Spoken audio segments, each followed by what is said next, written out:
19 రోజుల పాటు ఖమ్మం జిల్లాలో సాగిన ప్రజా ప్రస్థానం ముగిసి పశ్చిమ గోదావరి జిల్లాలోకి అడుగుపెట్టింది. పశ్చిమ గోదావరి జిల్లా చింతల్పూడి నియోజకవర్గం గురుబట్లగూడెంలోకి అడుగుపెట్టారు. గురుబట్లగూడెం బహిరంగ సభలో షర్మిల కేంద్ర ప్రభుత్వం సీబీఐని వాడుకుంటున్న తీరుపై సుప్రీంకోర్టుతో దర్యాప్తు జరిపించాలని డిమాండ్ చేశారు. సీబీఐ, ఈడీ లాంటి సంస్థలు కాంగ్రెస్ ప్రభుత్వం చేతిలో కీలుబొమ్మలు అయిపోయాయి అన్నది పచ్చి నిజం.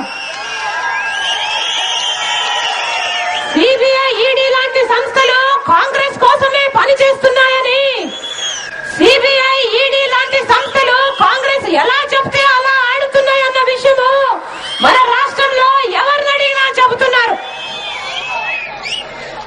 ఈ మధ్య చూసాము, దేశమంతా మాట్లాడింది బొగ్గు స్కామ్ గురించి.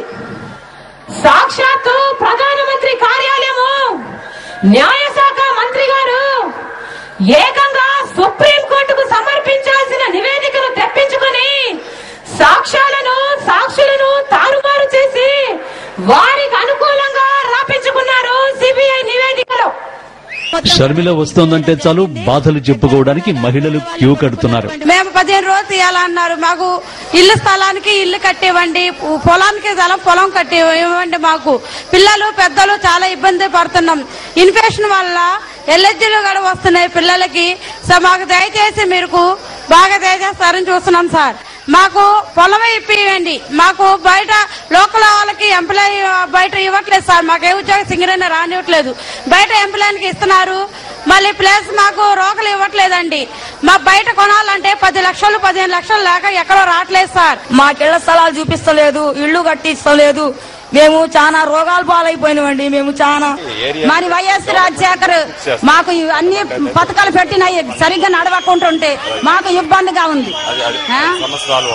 మేము జగన్ అన్న ముఖ్యమంత్రి అయితే మాకు అవన్నీ నెరవేరాలని మేము కోరుకుంటున్నాం. ప్రజలు ఇన్ని బాధల్లో ఉంటే అధికార ప్రధాన ప్రతిపక్ష నేతలు నిద్రపోతున్నారంటూ షర్మిల మండిపడ్డారు.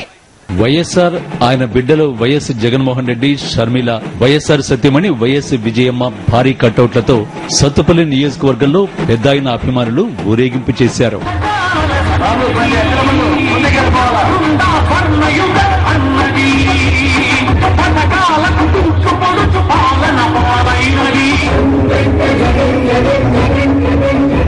గుండెల నిండా అభిమానంతో షర్మిల అడుగులో అడుగేస్తున్నామని, వైఎస్ఆర్ కుటుంబానికి అండగా ఉంటామని అంటున్నారు. గారం రచ్చబండలో షర్మిల దగ్గర సమస్యలను ఏకరువు పెట్టారు మహిళలు. వినయ అనే అమ్మాయి మాట్లాడుతూ రాష్ట్రం సమస్యల వలయంలో చిక్కుకుందని అభిప్రాయపడింది. యాక్చువల్ గా మీకు వచ్చి లిగమెంట్ ప్రాబ్లం అయింది, నాకు వచ్చి మెనిస్కల్ ప్రాబ్లం అయింది. నేను వచ్చి హాస్పిటల్కి వెళ్ళాను. అక్కడ ఆపరేషన్ కానీ ఆరోగ్యశ్రీ కోసం అడిగితే మీకు జరిగిందైనా నాకు జరిగిందైనా ఆపరేషన్ కి ఆరోగ్యశ్రీ లేదు. ఆపరేషన్ కాస్ట్ వచ్చేసరికి 1.5 లక్షలు. కానీ మొదట వైఎస్ఆర్ ప్రవేశపెట్టిన దానిలో ఈ ఆపరేషన్ లిస్ట్ ఉంది, కానీ ఇప్పుడు అడిగితే ఆ లిస్ట్ లేదు. అదే కదక్క, ఇప్పుడు లిస్ట్ లేకపోయింది. ఆ ఆపరేషన్ అర్జెంట్ అయితే ఆ మనిషి ఏం చెయ్యాలి?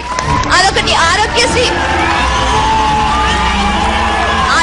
మీద ఆపరేషన్ జరిగితే ఒక మనిషికి 24 గంటల పైన వచ్చి నిమ్స్ కి తీసుకెళ్తే అక్కడ ఆపరేషన్ వెంటనే ఎమర్జెన్సీ వార్డ్ లో ఒక ఎమ్మెల్యే పర్మిషన్ మీద ఆపరేషన్ చేశారు. చేసిన వారానికి డిశ్చార్జ్ చేశారు. వారం రోజులు ఎందుకండి అని అడిగితే ఆరోగ్యశ్రీ రాలేదండి అని అన్నారు. వాళ్ళు ఉన్నది జనరల్ వార్డ్ లో. ఆపరేషన్ అయ్యి కుట్లు కూడా ఇప్పేసి ఆ మనిషి వెనక్కి వచ్చారు. అంటే మన ఇప్పుడు ప్రెసెంట్ గవర్నమెంట్ ఎలా నడుస్తుంది అక్క? ఈ ఇయర్ 4th ఇయర్ అయిపోయింది బీటెక్. మేము 1,00,000 మంది ఉన్నాం బయటకు వచ్చారు. వాళ్ళందరూ సమాచారాన్ని గ్యాదర్ చేసి సైన్స్ పెట్టి మేము ఎస్యూడ్ గా ఉంటాం. జగన్ మేము వెనకాల ఉంటాం. మేము సైన్స్ పెడతాం అక్క. జగన్ బయటకు తీసుకోదాం. జగన్ వస్తేనే ఈ రాజ్యం బాగుంటుంది. ఇల్లు లేని వారందరికీ రాజశేఖర్ రెడ్డి గారు ఇల్లు కట్టాలి, పక్కా ఇల్లు ఉండాలని కలలు కన్నారు. జగనన్న ముఖ్యమంత్రి అయిన తర్వాత ఎవరికైతే ఇల్లు లేదో ఎవరికి కూడా గుడిసెల్లో బతికే అవసరం ఉండదు. మన కుటుంబాలు బాగుపడతాయి, మన గ్రామాలు బాగుపడతాయి, మన రాష్ట్రం బాగుపడుతుంది. ఆ రోజు దగ్గరలోనే ఉంది. గంగారం రచ్చబండకు మహిళలు భారీ ఎత్తున తరలి వచ్చారు. మండే ఎండలో నడిచి వచ్చి రచ్చబండలో సమస్యలు చెప్పారు.